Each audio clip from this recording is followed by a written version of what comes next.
Buongiorno a tutti, abbiamo il piacere di avere qui per fare 4 chiacchiere con noi Cristian Lattanzio, il head coach, quindi l'allenatore di una squadra cinese importante, lo Shenzhen. Buongiorno Cristian. Buongiorno Chilia, buongiorno a tutti. Anzi, da noi Cristian, con buonasera, quasi buonanotte. tempo per... Faccio una piccola precisazione che si chiama Sì, Shenzhen Peng City, la squadra. certo. Ti chiedo la possibilità di poter registrare questa nostra chiacchiera e poi di poter pubblicare sui nostri canali, sui miei canali, canale Instagram e canale YouTube, KTC, Kid and the Coach, che è un canale dedicato alla leadership, alla gestione delle performance e delle dinamiche di squadra. Puoi accordarci Va, questo permesso? va bene, va bene. Perfetto, Cristian, partiamo allora direttamente su di te. Hai avuto esperienze nel mondo calcistico variegate negli Stati Uniti, in Inghilterra. Ci racconti un pochino brevemente la tua storia? In effetti è una storia un po' particolare, un po' come tutte poi in realtà. Ho cominciato questo lavoro tanti anni fa, naturalmente, facendo la gavetta, perché non ho avuto un passato da giocatore importante, dunque, quindi ho cominciato tanti anni fa a Londra, fine anni 90, lavorando con le giovanili del West End, che è una squadra storica dell'est di Londra.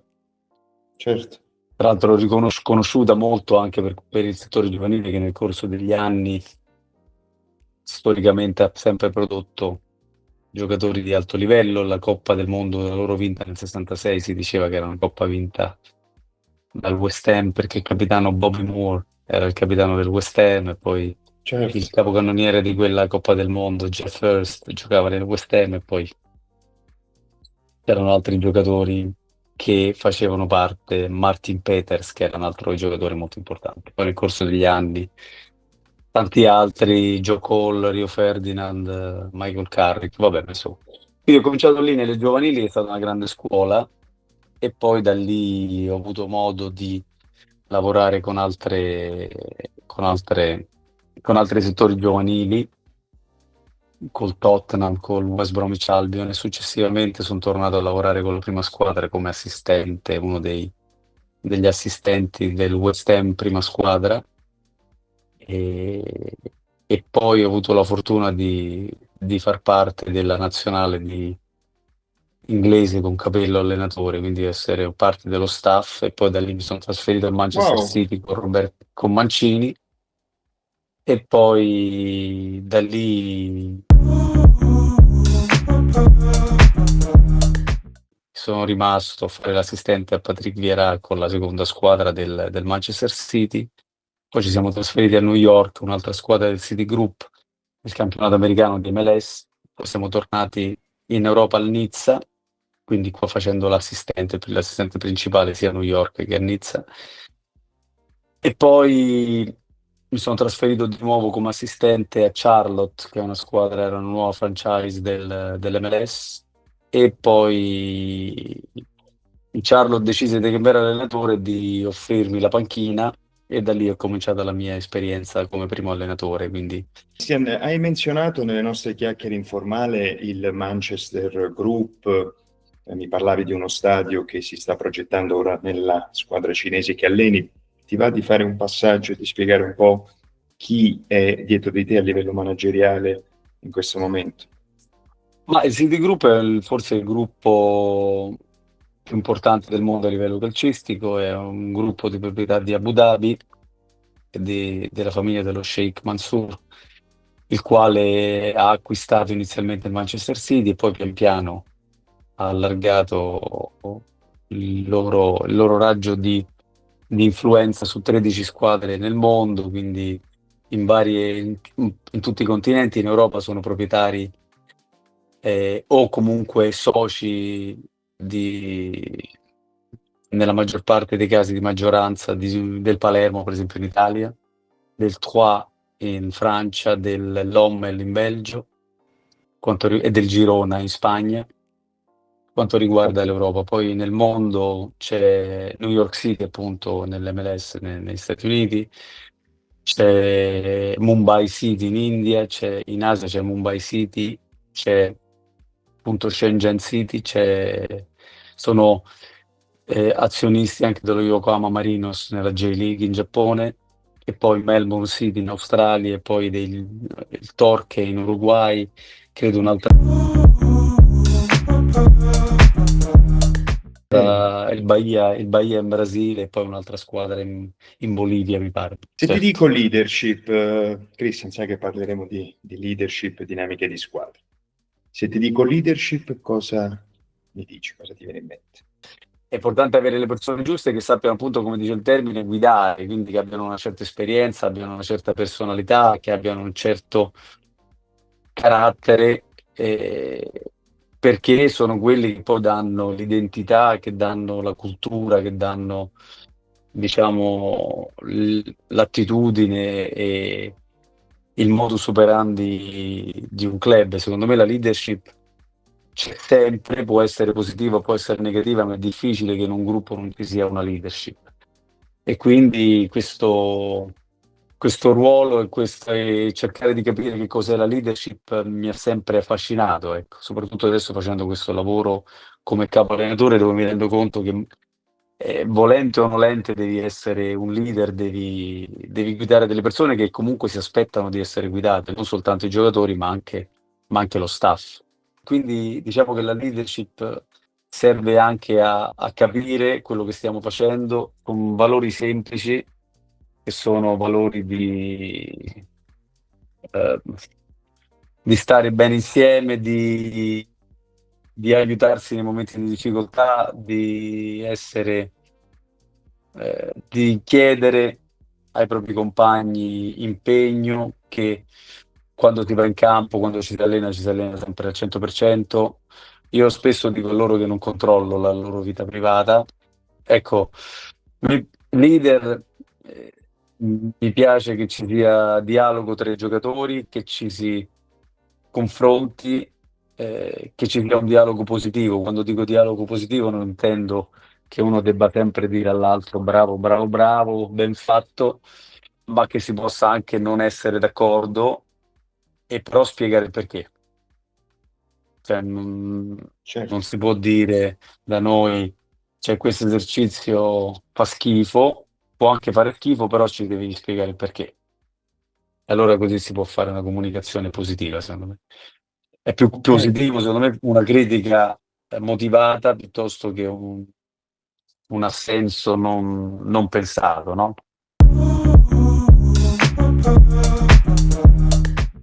Quindi, ripeto, cose semplici, niente di complicato, ma che servono a farci vivere bene di gruppo, ecco.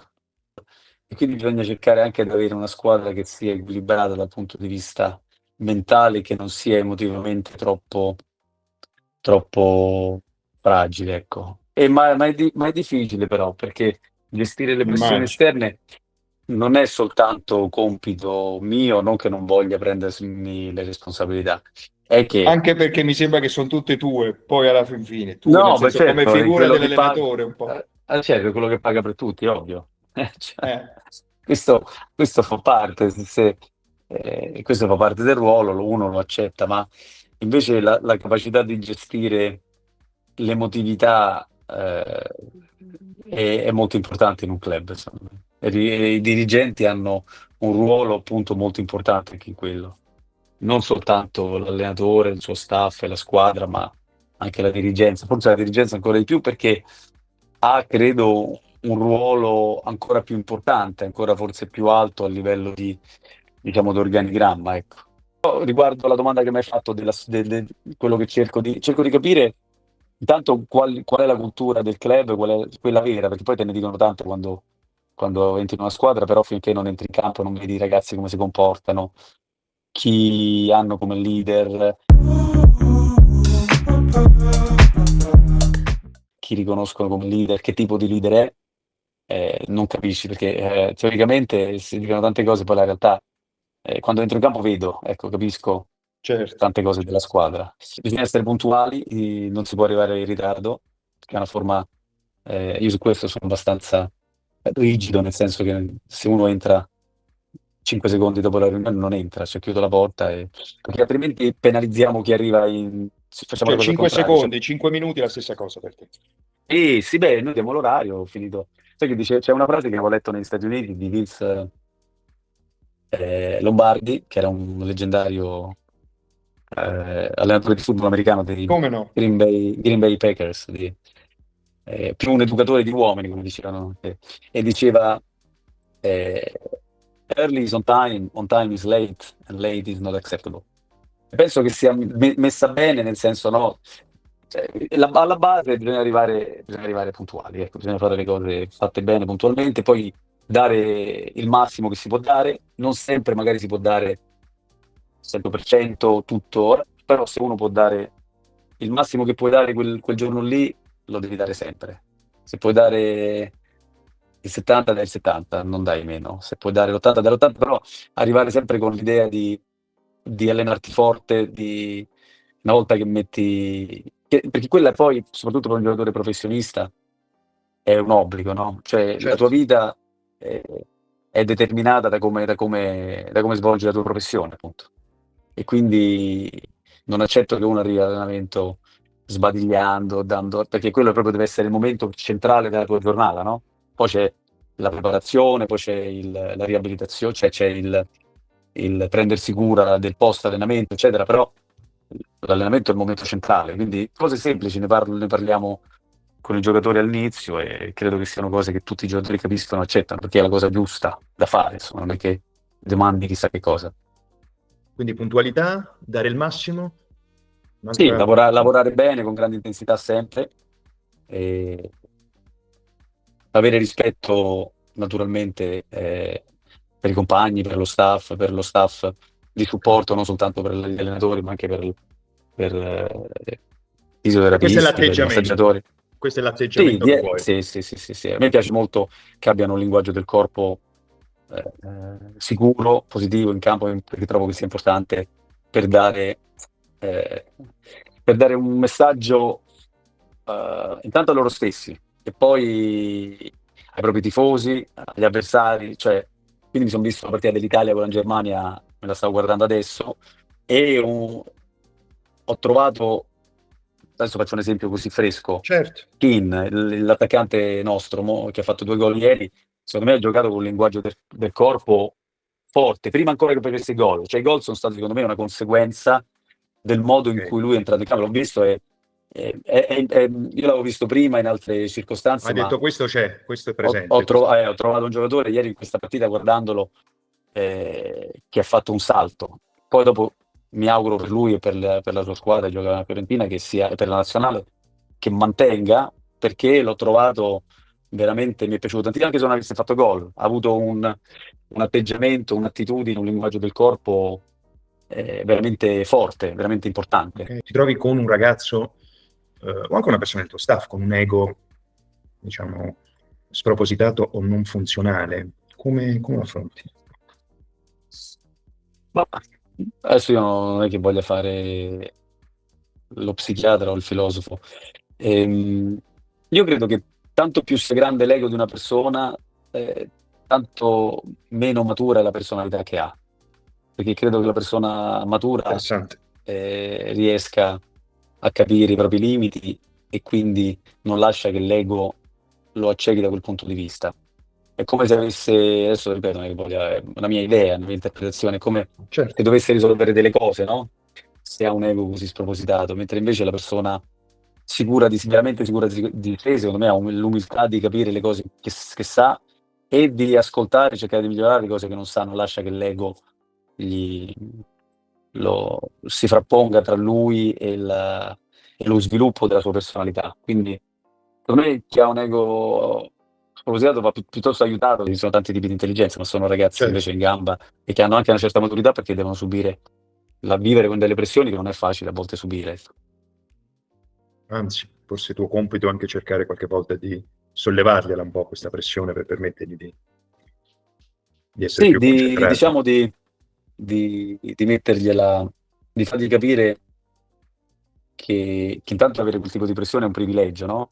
e poi di metterla di frame, come si dice, di incorniciarla in maniera diversa, di mettergliela in Certo, fondamentale. modo cioè è bello avere pressione e per quello è importante cercare di dare il massimo sempre, perché quando uno è convinto che sta dando il massimo, è convinto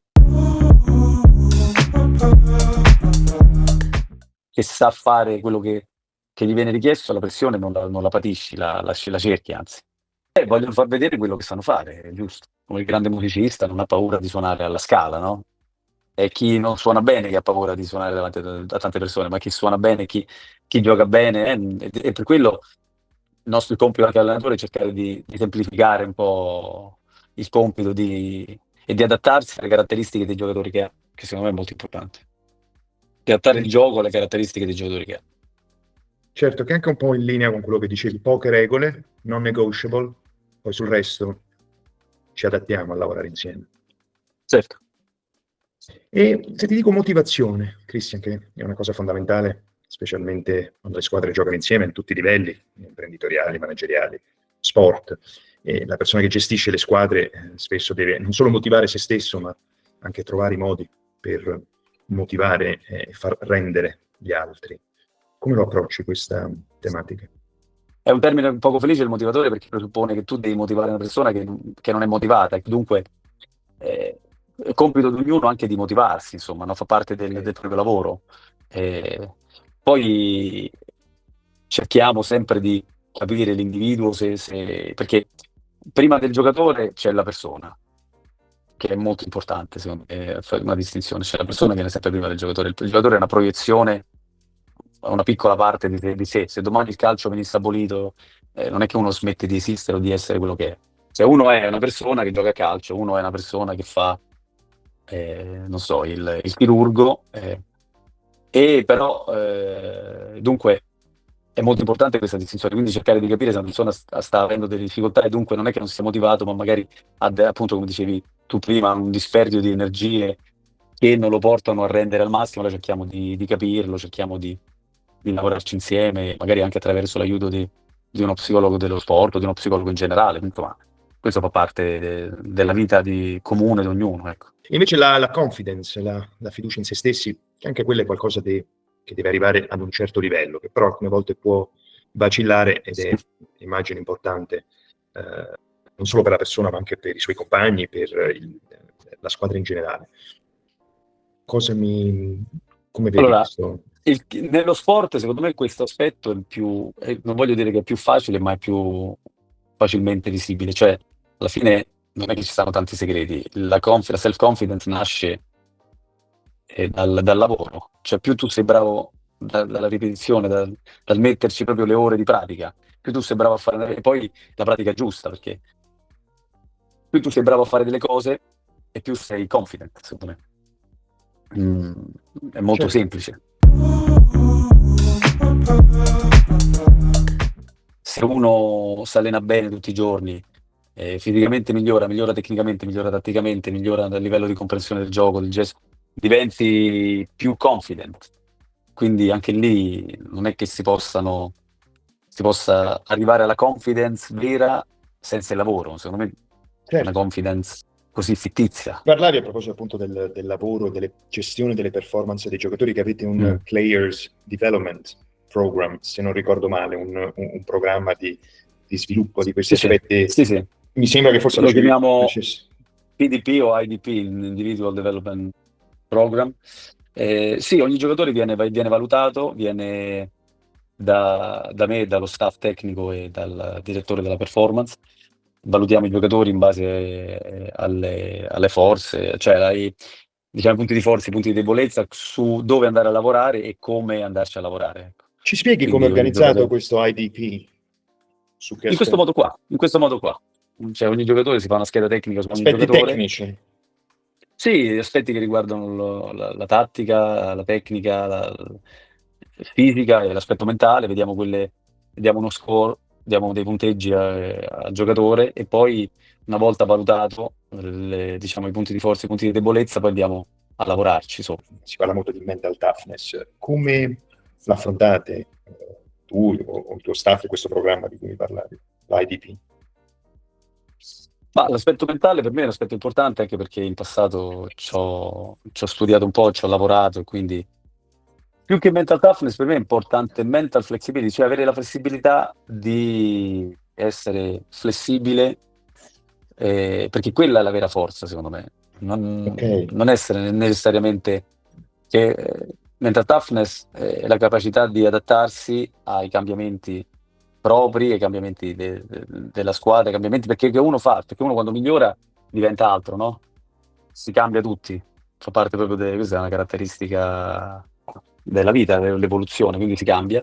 E quindi avere questa capacità di adattarsi, di cambiare anche la mentalità, quella secondo me è la vera forza mentale, di aggiungere e di saper gestire le situazioni con maturità. Già quando uno riflette su una cosa, secondo me già la migliora, soltanto perché ci riflette sopra. Quindi cercare di rendere il giocatore partecipe del processo di crescita, per me è importante. Mi viene in mente un giocatore del Charlotte che ho avuto, che era un giocatore che era stato messo in disparte dal proprio club e che io avevo visto quando lavoravo a New York in un draft e che aveva delle qualità che mi erano piaciute, poi fu preso invece da una squadra di Chicago, dove in realtà non fece bene, fu accantonato, io me lo sono ritrovato a Charlotte e quindi inizialmente ci ho fatto due chiacchiere, facevo l'assistente all'allenatore spagnolo che c'era, ci ho fatto due chiacchiere raccontandogli appunto che io avrei voluto portarlo da draft, mi era piaciuto, quindi e ho trovato un ragazzo fantastico che veniva da delle esperienze negative, ma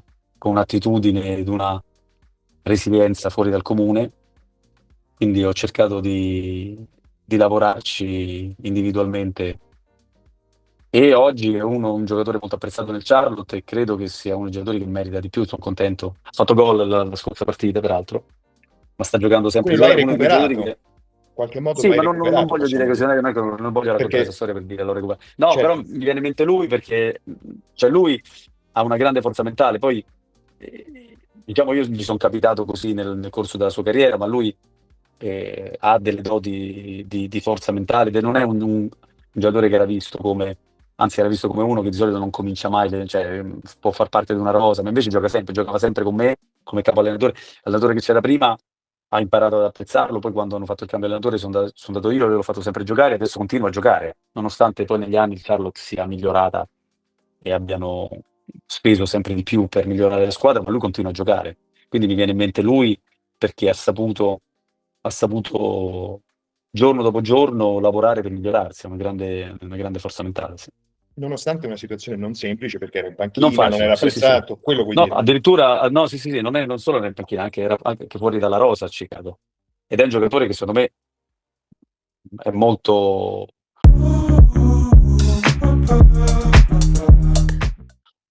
è molto importante in un gruppo, tanto per l'attitudine che ha, perché è un ragazzo che lavora sempre al massimo, ti dà sempre tutto quello che ha in ogni allenamento, pronto sempre a incoraggiare i compagni, intanto già questo. E poi anche delle doti, delle qualità atletiche e di giocatore, secondo me anche di livello, che si è costruito giorno dopo giorno. E se c'è qualcosa di un po', passami il termine, brutto, un po', insomma, un feedback un po' pesante, come lo affronti? Hai diciamo, dei metodi, delle forme in cui Quel modo di vedere le cose di cui ti ho parlato prima, molto semplice, cioè di dissociare la persona dal comportamento, se il comportamento è negativo. Cioè la persona è una cosa, quello che fa è un'altra. Per lui ha sempre la scelta di cambiare comportamento e quindi il problema che cerco di fargli capire se ho un feedback negativo, se devo dirgli le cose, sono molto sincero con loro. E gli dico: il problema che ho con te non sei te il problema, ma cioè, come persona, questo spersonalizzi. comportamento che questo comportamento che hai non mi piace, non penso che ti aiuti, non penso che aiuti nessuno, anzi ti danneggia te, danneggia la squadra e quindi di conseguenza io lo devo affrontare. Il problema possiamo affrontarlo insieme, ti dico quello, ti faccio vedere o ti spiego perché non mi piace quello che fai, ma il problema lui lo può risolvere facilmente. Quindi non ho un problema con lui come persona. Ma con quel comportamento, se continua, è chiaro che poi eh, dobbiamo trovare una soluzione. Insomma. Talento invece cosa mi dici? Si parla tanto, Ma no, il di, talento è di talento, ce l'hai sì, o non ce l'hai, si può costruire, si può insegnare. tutte e due. c'è una parte, deve avere un talento, perché se no tutti potrebbero diventare giocatori, ma in realtà nel caso mio, poi, cioè nel caso del mio lavoro, poi questo magari vale anche per altri. Cioè, un certo talento lo devi avere, però poi si può lavorare. Per me un grande talento appunto è il carattere e la mentalità, che non viene visto necessariamente come un talento nel calcio, no? Viene visto come talento la capacità di fisica o tecnica di controllare palla, di gestire la palla, di saperla toccare, eccetera, ma secondo me un talento importante, forse il più importante, è l'aspetto mentale, la forza di, di- di migliorarsi ogni giorno. Poi chiaro, un po' poi del talento sia fisico oggi, ancora di più che ieri, e un talento tecnico, è chiaro, bisogna averlo, perché bisogna avere una base minima. Due ultime domande. Come vuoi essere ricordato come coach o come, sì, come allenatore nella squadra? Ma io penso che la cosa più importante per un allenatore è avere un buon rapporto con i propri giocatori, con il proprio staff, lasciare un buon ricordo e soprattutto essere ricordato dai giocatori come qualcuno che intanto li ha aiutati a migliorare. Cioè che tu hai fatto con loro un percorso e li hai portati, che so, da A a B e poi sta a loro continuare o da C a D, ma che tu sei stato comunque un punto di riferimento per migliorare e per andare avanti. Secondo me questa è la più grande vittoria, perché poi le partite si vincono, si perdono, i trofei Il sono pochi percorso fatto rispetto alle... insieme. Sì, quella è la cosa più importante, è la cosa che ti lascia più, che ti dà più soddisfazione. Che la cosa che mi fa più piacere è sapere che tutti i giocatori si sono migliorati a lavorare insieme. Si sentono migliorati ad aver lavorato insieme, sia come persona che come giocatore. Che è un'ambizione forse un po' arrogante, detta così, però Beh, per me perché è questo interessante. è l'aspetto più vicino al Beh, hai successo menzionato vero. varie volte, tu non sei solo un giocatore, c'è un essere umano dietro. Da Certo, qualche parte stai concludendo dicendo che sì, si fa un percorso professionale insieme, ma poi anche un percorso di crescita umano, sia per sì, sì. l'allenatore che per il... perché poi queste persone danno l'opportunità a te anche di poter agire in un modo o in un altro come allenatore. Capisco Certo. bene? Sì, guarda, più hai persone, uomini veri nello spogliatoio e più hai piacere a lavorare e più è facile raggiungere dei risultati.